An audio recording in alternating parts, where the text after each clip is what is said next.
रौनकपुर नाम के एक शहर में राजा रौनक सिंह का राज हुआ करता था। वो हमेशा अपने प्रजा के हित में कार्य किया करते थे। वहाँ की प्रजा बहुत खुश रहती थी।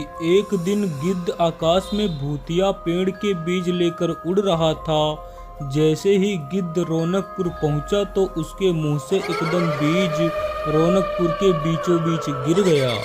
बीज भूतिया था, इसलिए अगले ही दिन वो पौधा बन गया। वहाँ के स्थानीय निवासियों ने जब पेड़ पौधे को देखा तो हैरान रह गए, क्योंकि पौधे का रंग काला था।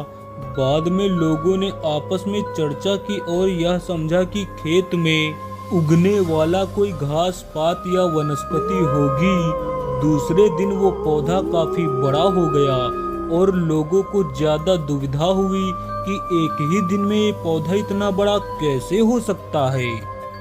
होते होते वो पौधा तीसरे दिन पेड़ बन गया। समय बीता और लोग भी तेजी से बढ़ने वाले पौधे के बारे में सोच सोचकर परेशान हो रहे थे। वो इस मामले को राजा के पास लेकर गए। जैसे ही जादुई पौधे का पता राजा को चला तो वह तुरंत उस जगह पर पहुंच गया। राजा को जैसे ही पता चला कि एक काले रंग का पौधा 3 दिन में ही पेड़ बन गया, तो वो उस पौधे को बड़ी हैरानी से देखने लगे। राजा उस पेड़ के पास चौथे दिन पहुंचे थे और तब तक पेड़ और बड़ा हो चुका था। वो इतनी तेजी से फैल रहा था कि किसी को यकीन ही नहीं हो रहा था। राजा समझ गए थे कि काला रंग का यह पेड़ जरूर कोई जादू टोना होगा।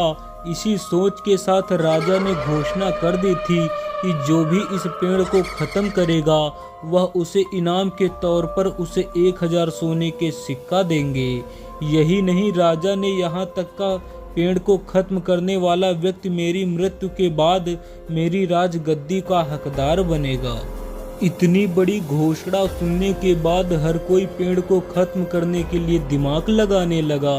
राजा के सारे चतुर मंत्रियों ने तरकीब लगाई, लेकिन पेड़ को कोई भी नष्ट नहीं कर पाया। तभी उस गांव के एक समझदार व्यक्ति ने अपने गुरु के पास जाकर सारी बात बताई।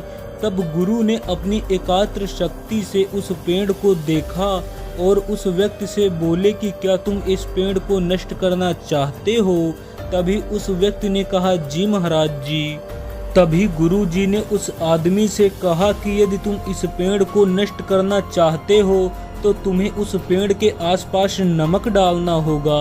यह तरकीब सुनते ही वह व्यक्ति राजा के पास गया और राजा से बोला, महाराज यदि आप इस पेड़ को नष्ट करना चाहते हैं तो आपको इसके आसपास काफी नमक डलवाना होगा। व्यक्ति की यह बात सुनकर राजा ने तुरंत मंत्री को आदेश दिया और उसके आसपास नमक डलवा दिया। देखते ही देखते 3-4 दिन में वह पेड़ पूरी तरह से नष्ट हो गया।